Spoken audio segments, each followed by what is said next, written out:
Good afternoon, everyone. I've been thinking about a lot about how I want to move forward with basically what I'm going to be doing on YouTube. And I got to go back to the reason why I started to do this stuff in the first place, and it keeps coming up the same thing.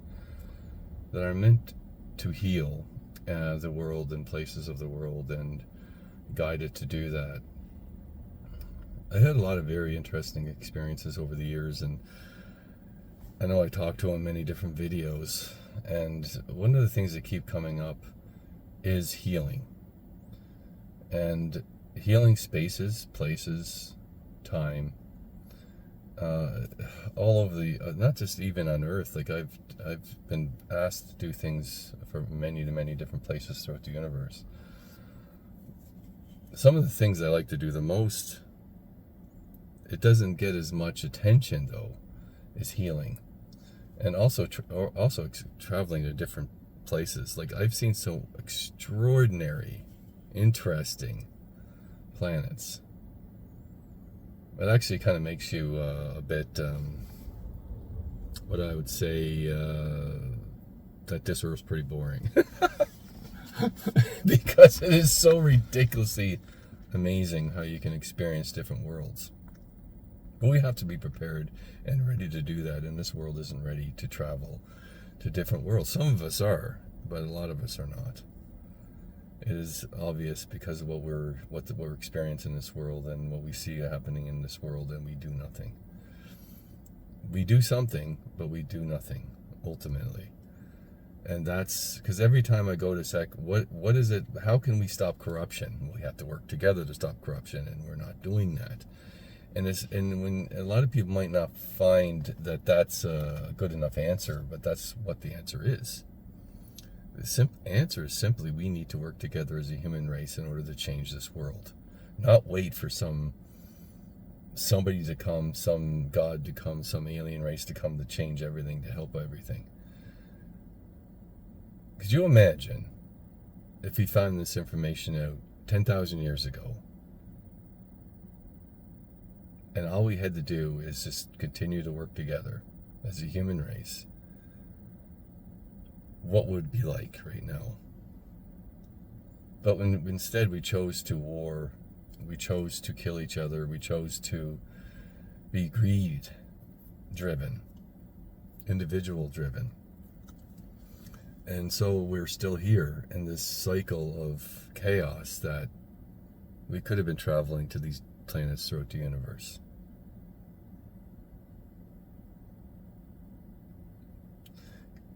When I look at these other worlds, they're able to create gateways that they can just travel. They're able to create amazing ships that can travel to anywhere all over the universe, even to different galaxies, in the blink of an eye. What would this world be like 10,000 years ago was we actually made a decision to work together? But there was a pact made that we would go the opposite direction. And then at some point in time, we realized that this is stupid. This is that we would actually come back together and then start living that way. But the only way to do that is to actually work together. And I could beat that many times. Keep hitting it, keep saying it. But people don't want to hear it, though. And this is one of the hardest things about being a spiritual person, or being a person in general. When you know knowledge, and it's a very simple solution, but it's also complicated because everybody's out for themselves. You have to watch that happen. You have to still want to go forward and do the things in order to help change the world, but it doesn't seem to do anything, but it does make a difference. And one of the things I was asked to do many times is to heal the world, to bring light into dark places, to heal places that are crying out for help. As an individual, that's all you can do at the time, is what you have access to heal or to change. The question is, why do we stray from that? If that's what I was meant to do, why don't I do it all the time? Why don't you do the things that you're meant to do all the time? Because life sometimes throws you some pretty heavy curves that throws you into a direction that it might not be the best, but it actually makes you stronger, makes you more depth to your soul. And that is also part of the journey. And then you find yourself back again looking into this and guided to do something specific. So one of the things that I want to start doing again is healing journeys, and focus on that, because that's what I'm really meant to do. And it might not be the most, how would you say, popular thing, but why isn't it? That's the question you have to ask yourself. If you choose to heal something, a place, a person, a city, a society, a time in history, why wouldn't that be popular? Because you're helping. Because if I do a journey and you go along with me and do the same journey, you're actually healing as well. Why wouldn't you choose to help other people? Why would you choose not to help other people? That, and hence, is what I've been saying all along. The things that seem simple are sometimes the most hardest things to do. And there's a reason why. Because if we stay blind to the truth, then the people and the things and the energies that have control over this world right now are going to continue to have control over this world. And that's why you get influenced multiple times to go a different direction. There's obviously multiple things at play. There's learning involved, but there's also you overriding the things that are preventing you from doing it in order to start doing it again. Because you can fall down a deep hole, but you're only meant to stay there for so long, and sometimes we stay there for too long. So the faster you get back out of that hole and go back to the things that you're meant to do, then you find yourself back into the light again. That's life. Life is about falling into the hole, coming back out again, and filling yourself with light one more time. Because the more you do that, like that roller coaster ride, the more you're going to learn, the more knowledgeable you're going to be, and the stronger you're going to become. It's when you stay in the hole for too long is when you lose yourself. And I'm not saying anything negative about people that are in that situation. It's just a reminder of the importance of pulling yourself back out. And that is extremely hard to do. But the people that do it you should praise them for it. People that do drugs, they destroy their lives, but then they pick the pieces back up and get out of it, are some of the most strongest people that you know. Because if they're able to do that, a lot of people weren't able to do that. But instead of ridiculing people that pull themselves out of those deep depressional states, addictions, we should be praising them for it. It's called forgiveness. Because when you're on heavily doing drugs, for instance, you're not yourself. You're like this. It's just, you're not anywhere near who you truly are. So you can't judge people that are in that state of mind. It's when they pull themselves back out, and then it starts to shine the light of who they truly are. That is what's important, not what they did and why they're in that state of chaos. It's hard to do that, because nowadays it's like you make one mistake and the world jumps all over you, and you're basically censored, and you're destroyed, and you're thrown out into the trash. Like, what kind of person are you? Our society's based on, you could be perfect for 1,000 years, you make one mistake, that's what everybody remembers. And that is extremely problematic. Because making mistakes is how you become stronger, how you grow. And if we're canceling people because they make a mistake, to keep them in that depressional state for as long as we can, we're destroying some of the strongest people in the world. And that's again another issue, isn't it? But I want to go into do a journey into healing, and when I look at what I do is I rise above the world, and I look down at the world, and it's like the globe spins and turns and specifically points out to where I need to go. And it doesn't matter if you can't visualize that the way I do. You can do, though, is feel where you need to go. Where is it the place that needs to be healed? And you go and do it. It doesn't matter where it's at. It's what needs to be healed in the moment of time.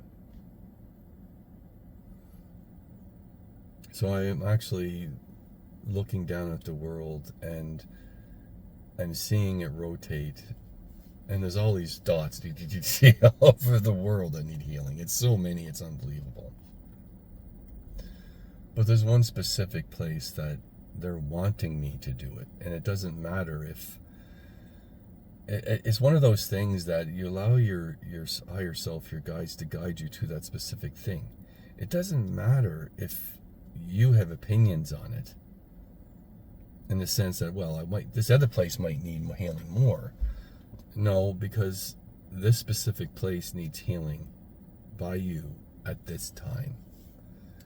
And we know there's all these other things in the globe, in the universe, that need healing. But right now, this is the place that we need to focus on, that I need to focus on. And whoever watches this video, also, if you could also heal as well during that time frame, send energy out to it. That is part of us helping the world.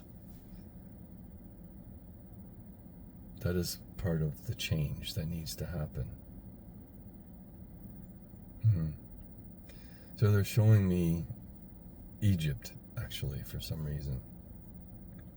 It was kind of unexpected. I didn't expect that I would be going to Egypt to heal. It was like all this other stuff happening, but Egypt is where they want me to go. And it's not necessarily at this moment. They want me to go back. It's like the time is rolling back. And that's the other thing. Just because it's now doesn't mean you can't go back in time to heal the parts. Because remember, when a tragic event happens, the souls can be trapped there for thousands and thousands and thousands and thousands of years. And to forget that is to forget sometimes the most twisted, messed up energies, because the longer they're trapped, the more they become distant of who they used to be. And they can become dark and twisted because of that. And not always necessary. It doesn't happen like that all the time, but it can. So going back in time is also very important to heal those memories, those reflections of what once was. Because they're influencing the area that people are living in right now.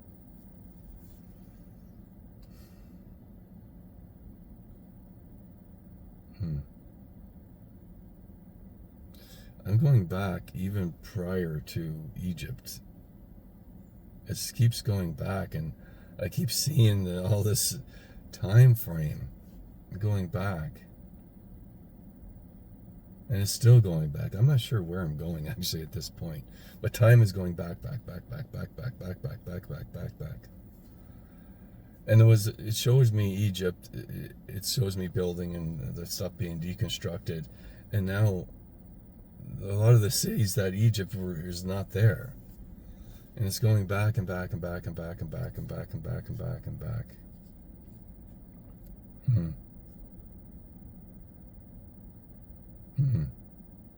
It's still going back, and it's interesting because I see a society that builds up that was way bigger than Egypt. It's interesting because the buildings are like, it's almost like comparing your local mountains to Mount Everest. It's how big these pyramids were. And they were pyramids. One big pyramid specifically, it had a white top and a huge two huge pillars. Like they go straight up for, God, they got to be 1,000 feet tall, at least. And I see that the pyramid itself isn't a pyramid, it's a throne. And this being sits on the throne. And it's like, it's almost like when gods walk the earth. The guy was gigantic. And I don't know why this is being shown to me, but this is where I'm being taken. They're saying it's to show you we have no idea what our history is. And this could have happened, it might have happened, it doesn't matter. They want you to see that the world history is nothing like what you're being shown in the history books. This is like 100,000 years ago, where the gods actually walked the earth. And they were huge.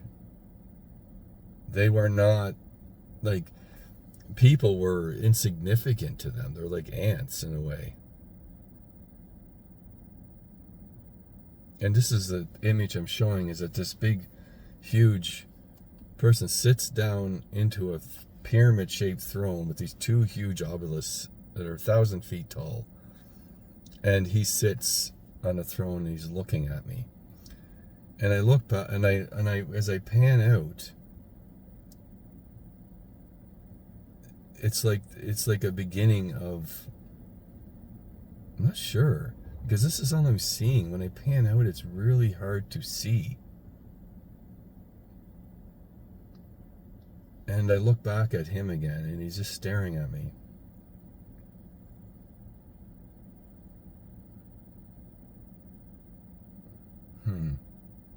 And I see that he's looking at me, but he's starting to, it's almost like he's made out of a material. And he's sacrificing himself to the earth. And this throne and the obelisk glow really, really, really bright. And his essence goes into the earth. And all of a sudden this whole area bursts into life. And it almost looks like ants moving around and building society. And it goes all through up all the Nile River. Everything around there starts to grow into modern, well, not modern, but ancient Egypt. Or societies that grow and fall and grow and fall, and then it becomes ancient Egypt, actually, is what it looks like to me. But the whole area thrives. But I still see the image of himself looking at me. So I walk over to this being, this huge giant of a man.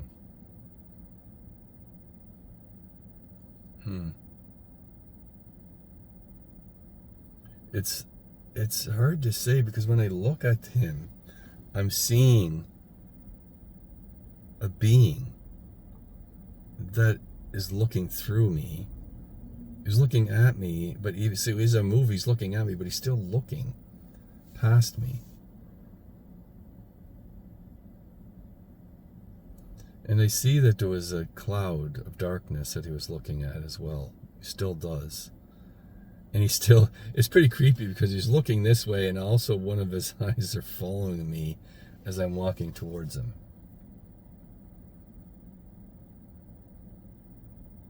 And this is all, again, when his body went into the earth, things thrived. But again, I'm back into this time where before that happened, and I'm walking up to him to find out what this is all about.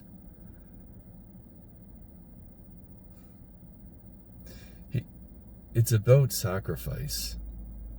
He sacrificed himself to stop the darkness from entering Egypt. Believe it or not. Because if he didn't sacrifice himself, this darkness would have overtaken Egypt. It never would have became what it was. So when he allowed himself to go into the earth and become part of everything in Egypt, the darkness just, it dispersed.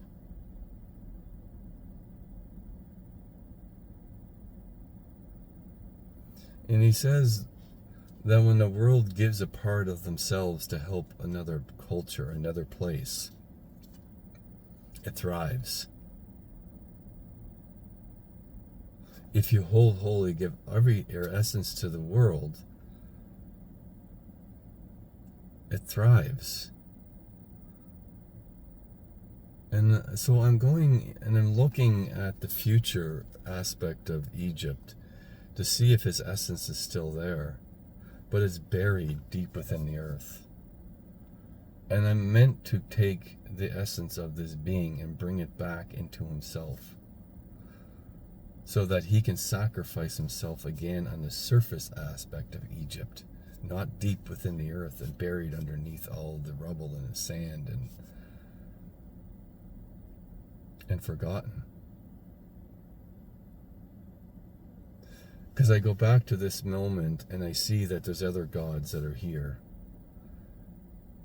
And his sacrifice was recorded. It was like handed down, which gave the place hope and prosperity.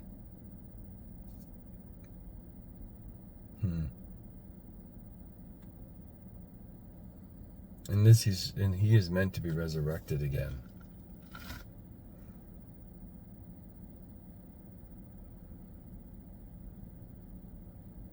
So I actually go to this version of himself, and I walk up, and I get pushed back because he doesn't. I need to go into the future, into the modern world again, because I get pushed back and I'm forced back into modern day Egypt. And I'm standing, and I'm not at the northern part of Egypt. I'm more to the center, and like halfway down. And this is where I'm meant to be, because this is where he was. And I stand where this place once was. And I hold up, it looks like, it's like a staff, but it's not really a staff. It's more like energy, an energy staff, you could say. And I hold it up to the sun. And I pull the sun energy into the staff, and I slam it into the right where that obelisk, where the first obelisk was. And I slam it in the ground, and it grows this obelisk again. And then I wait to the night, and I pull the energy of the moon and the stars, not just the moon, the stars as well. The light of the night sky on a full moon with the stars, but also a new moon with the stars. It's both. It's a combination of all the phases of the moon. See, the sun generally always is just the sun, but at night you have a whole 28-day cycle of light and dark. That all had to be absorbed into the other staff, and I slam that into the ground, and it creates the other obelisk. So one is about the night and one's about the day. And this is important to understand. And then I stand where he once was, and I pull the energy and I rise really like about where he once head level was. And I just move slightly back from that, and I pull the energy of the obelisk into myself. And then I surround it by a whole bunch of beings, like of giants that are surrounding me. And we all put energy into the place that he once was. I put energy in with the obelisk and also the help of these giants that are around me. And we fill this space with the most beautiful energy that our hearts can create. And my heart is going brighter and brighter and brighter as well. And my eyes turn ablaze, and I become fire. And then I become like ice in a way, but it's meant to be the night sky. And the left side of my body is like the night, and the right is like fire. This being represents a balance of both light and dark, night and day. And this is what's missing in the world, is the balance of both energies. And again, I look at the giants surrounding me. The left side represents the night, and the right side represents the day. And they're all holding hands, and they're glowing really bright and focusing the energy on this space.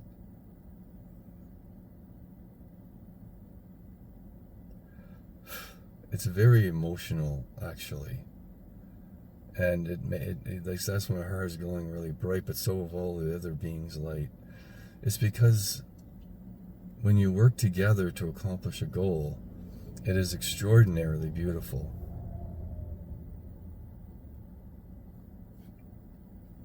And we're doing this, and the pyramid itself is being reconstructed, because the pyramid is part of this being's essence. And when the pyramid is complete, there was light and dark energies all patterning through the whole pyramid that I didn't notice at first. But now that we're reconstructing it, I see that this is through the whole pyramid. But it's a seat, it's a throne. It's not meant to be anything except an instrument used to bring balance to the world. And then there's a flash of light. It's just a little flash of light. It's like I almost missed it. And on the seat of a throne, there was a child, a baby, a newborn baby. And its feet and hands are kind of wobbling around, and it's crying. And two women come. One from the light side, one from the dark side, and sit on the throne.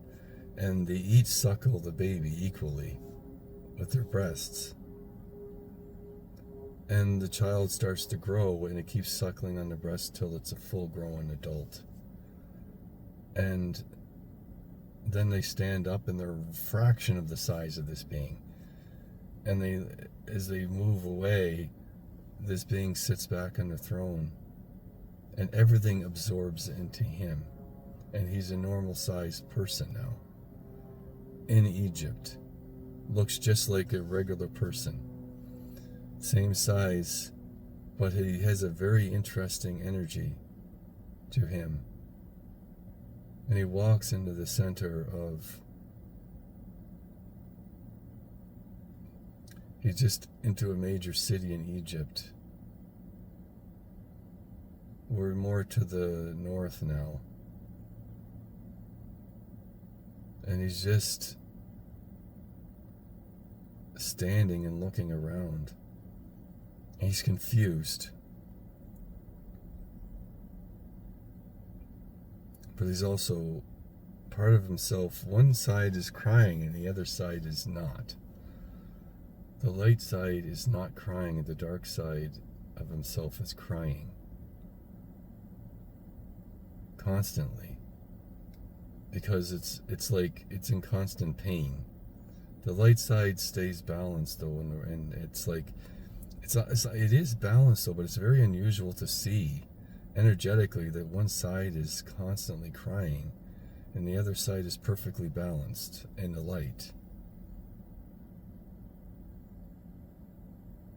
And it's meant to be this way. And he actually walks into the center of the city and places his hands in the ground. It's not telling me exactly what city in Egypt.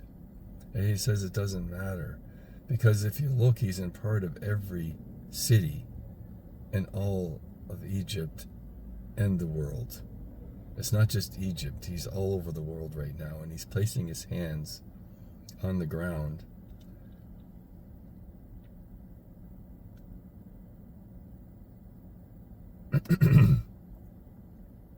And he literally...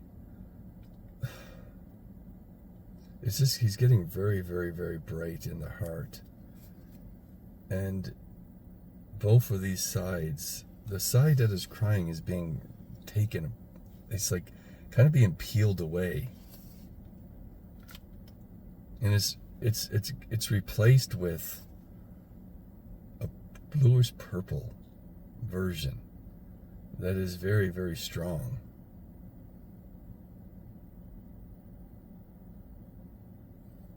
And he actually looks straight up at the sky, and there's a beam of light that comes out of his chest and creates like an orb around every city, every place there is human beings. Actually, creates a bubble of light,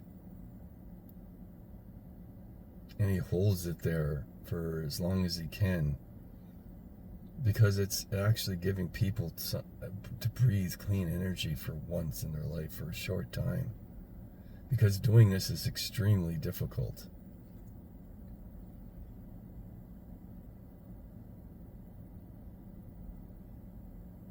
And he looks, since I'm here observing him, he looks at me.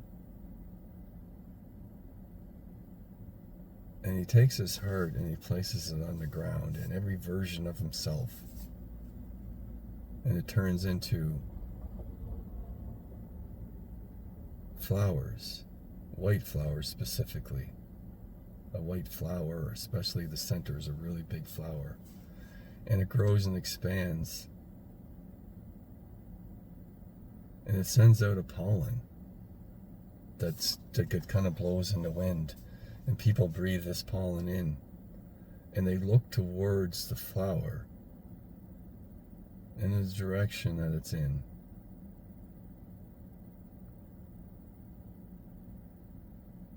And there's like a memory that transpires between the breathing in of the energy, a brief memory of something that each one forgot they had inside themselves.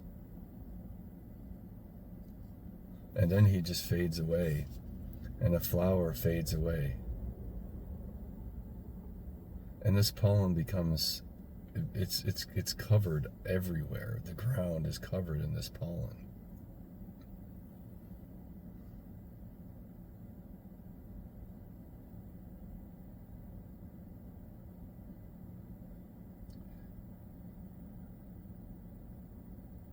And I see babies being born with this pollen built into their soul, into the essence of who they are.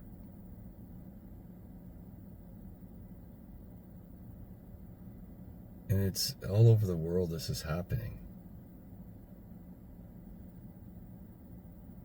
I see people that look at themselves differently.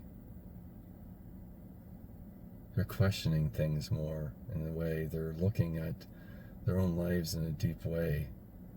They're going within and looking into them. When they're looking into the mirror, they're questioning of what they're looking at, what they're seeing, who they are.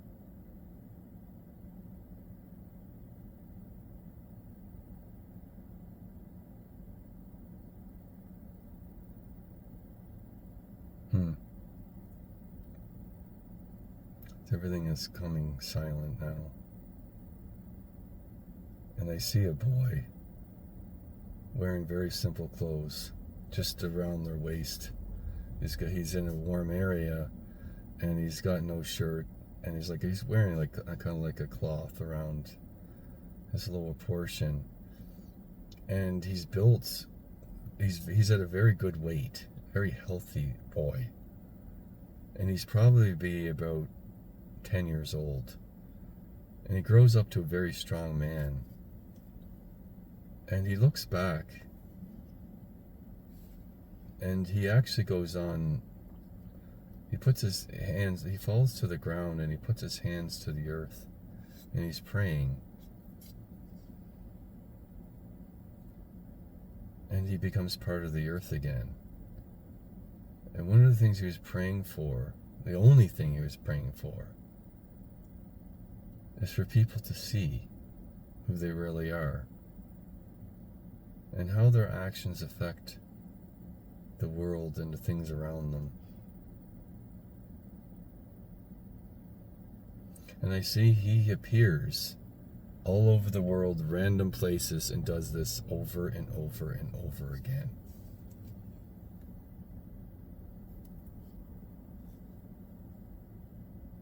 See, this is his purpose. And this is what he will do until we break free of the chaos that has taken over this world. And that's his sacrifice and his new form, his new identity.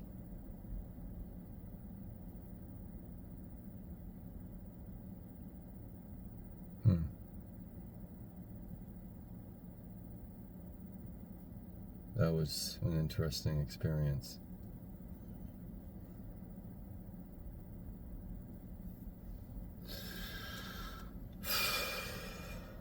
Anyway, it's always fascinating to experience that. There's nothing, absolutely nothing what I expected. But it was extraordinary to experience, though. Thank you very much, everyone. And hey, if you're ever in Yukon and you want to see some northern lights, you can go to yukonskies.com. Or you can go to my website at amonrosawakening.com. Thank you very much and have a wonderful day.